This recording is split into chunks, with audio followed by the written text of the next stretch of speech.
Now this time, it was the late 80s. And, of course, the Berlin Wall was coming down. All kinds of crazy things was happening. Stuff like boy bands were getting popular. All kind of weird stuff. But I was your typical country boy. I'd go outside and play till midnight shooting BB guns and riding bicycles and riding four-wheelers out in the middle of the woods. We would build tree houses, and we would build little forts where we could fight back and forth, me and the neighbors.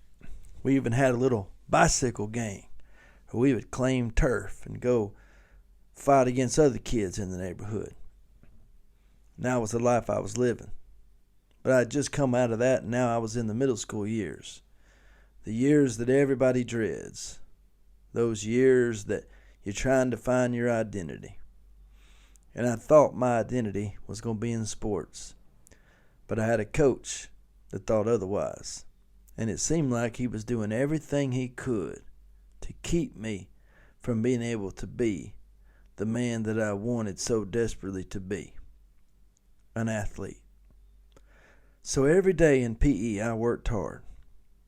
When school was out, I would work out 4, 5, 6, 7, 8 hours every single night, playing basketball, running, wrestling with my friends, playing every kind of sport that you could possibly play, trying to make sure I was going to make one of his teams. After I got cut from football, basketball, at that time they didn't have a junior high baseball team, but I did make the All-Stars and play for the All-Stars in Coleman. But they did have a track team. The coach allowed anybody that wanted to run at home in the second heat, not in the first heat. But I didn't make the travel team, of course. I was cut once again. But this one surprised me. It surprised me because, once again, I won. This time I won against every single athlete in the whole class in something called the high jump. I had never done the high jump in my entire life. And one time, the coach, turns out he was a pretty good coach. He taught us a technique on how to do the high jump. And I listened and watched, and I did it the right way. And round after round went by as they kept raising the bar. And I kept jumping higher and higher. And people kept getting eliminated, but I kept advancing and advancing and advancing and advancing until there was 4 of us left. That included beating track team members, baseball team members, basketball team members, football team members. There was only 4 of us left. 3 of them were superstar athletes, and little old me. Then it came down to just 2 of us left. Finally, I won the gold medal, and I won the high jump. It surprised the coach. And that day I said, "Coach, why am I not on the team?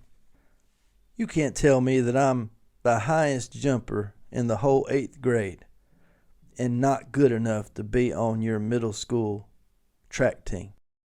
He said, "Okay, Harrison, here's what we'll do. I'll meet you right after school, and we'll put it on 5 feet. If you can jump 5 feet, you're on the team." I said, "Good deal." I met him there promptly right after school, and he had already set up the high jump. And he put it directly on 5 foot. Now I was expecting him to put it up on maybe, 4'6" and 4'8", and then 10, and then 4'11", and finally, move it all the way up to 5 foot. Give me a chance to warm up. But no, he put it directly on 5 feet. And it sounds like a complaint now, but it didn't seem fair to go straight to 5 feet.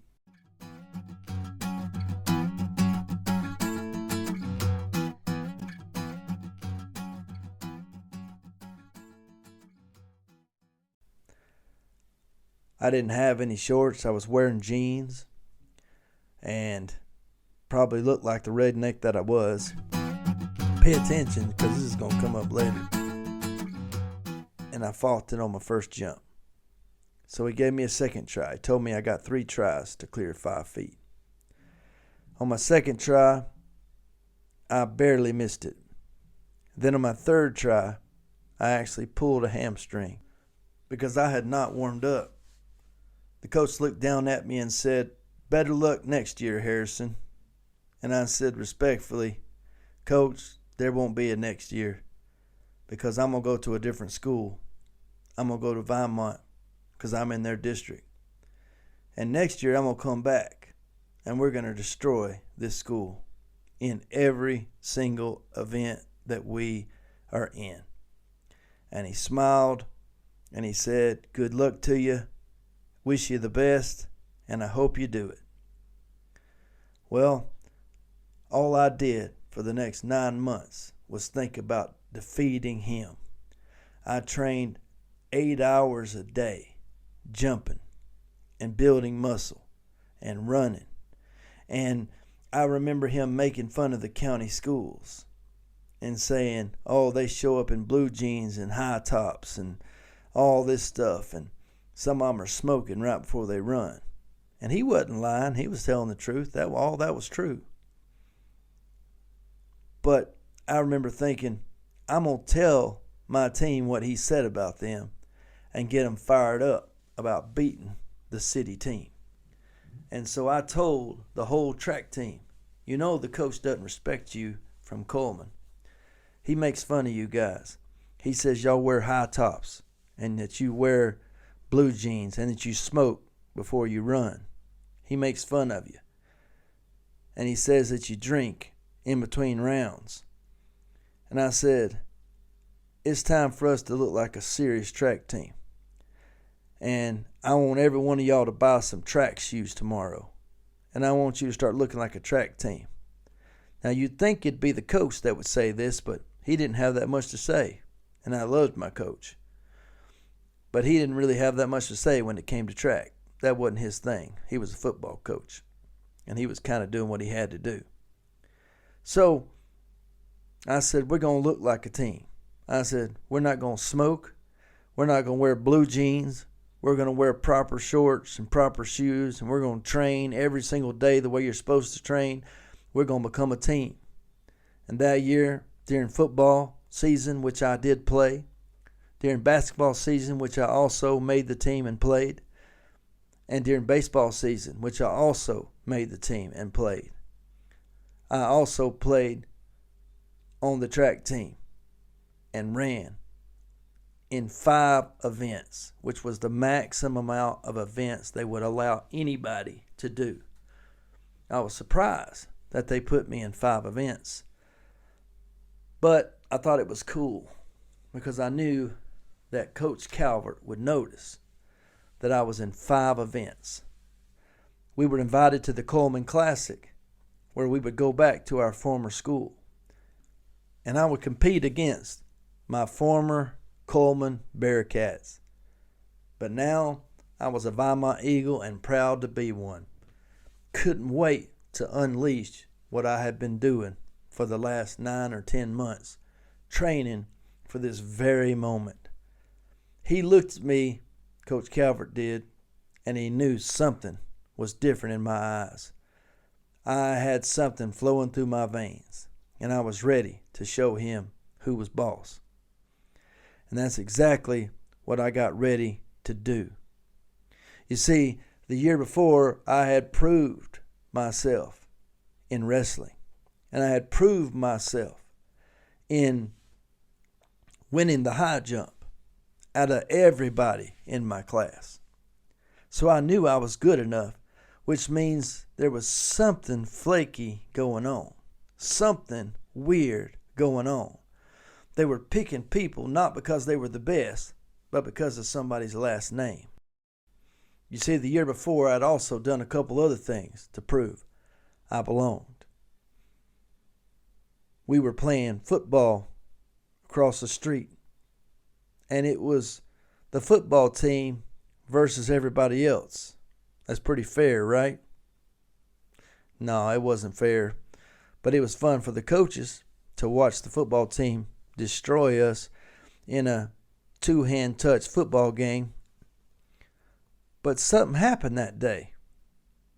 I went to another gear. I was catching touchdowns, and I was not able to be caught by the starting defense for the other team.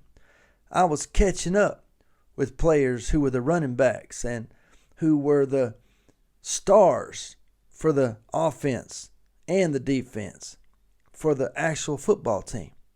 Suddenly the score was tied in two-hand touch with the PE players versus the football team in a football game. It was winding down. There was about 15 seconds left, and they had to punt the ball to us because we stopped them on third down. They punted, and I was not the guy that would run the ball back. Another guy did. But they accidentally punted short, or maybe they did it on purpose, thinking that they would catch me. And they punted it to me, and I caught it. And I found myself jiving and jerking and moving side to side and spinning and going every direction. And right when they thought they were getting me, I would jerk and go another way. And I would use my blockers, and I would move slowly but fast and turn just at the right time. And they couldn't touch me to defeat the football team at Coleman. I'm talking about the PE class went crazy. They jumped on top of me. They threw me to the ground. They smothered me because they dogpiled me, as it's called. And they kept dogpiling me because they were so excited that we had won. The coaches couldn't believe that we won. And furthermore, they couldn't believe that Chris Harrison had scored 3 touchdowns, including the winning touchdown on a kickoff on a punt.